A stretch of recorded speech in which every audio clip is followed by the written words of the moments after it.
Clermont County man will spend the rest of his life behind bars for raping a child he was supposed to be protecting. Local 12's Christian Hauser joins us now with details on the sentence, what the victim told the judge, and who the suspect said was to blame for the rapes. Christian.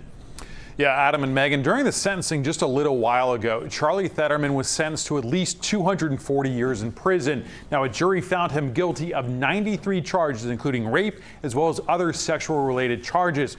But during today's hearing, he cast blame on everyone but himself, including the victim.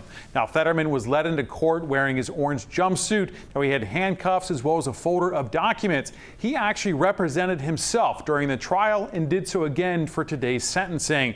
Now, Judge Jason Nagel offered Theaderman the chance to speak. Now, Theaderman spoke for nearly half an hour, blaming everyone but himself for these crimes. He even said it was a consensual sexual relationship with this victim.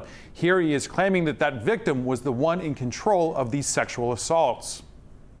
In every video the state showed, she never asked me to stop any sexual activity, but she had that power.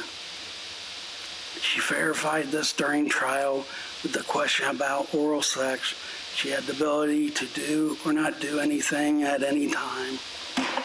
In one of the videos the state did not show, came to my room and said, "I don't feel like doing anything tonight."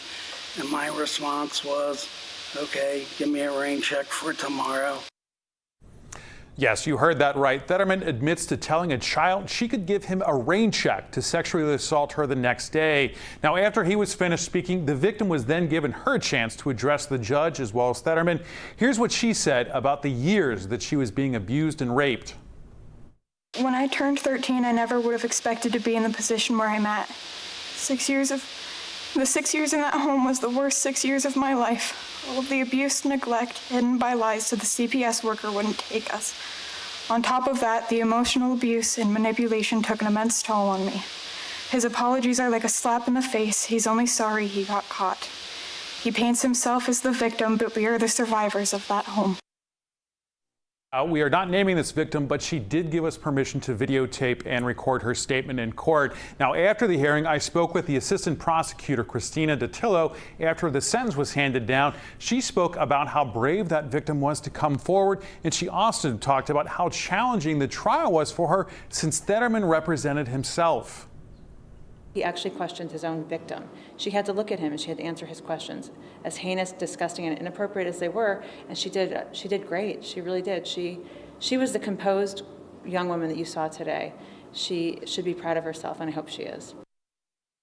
Clermont County Prosecuting Attorney Mark DeColve briefly spoke after the sentencing as well. He says that he hopes this sends a message to anyone being abused to please come forward, and that if someone is sexually assaulting someone, especially a child, the prosecutor will push for the harshest sentence possible. And in this case, while it's technically not a life sentence, on a minimum of 240 years in prison means that Charlie Theaderman will die there. Adam, back to you. Absolutely disturbing. Christian, thank you. The abuse in this case was all caught on security cameras that Charlie Theaderman himself installed in his Clermont County home.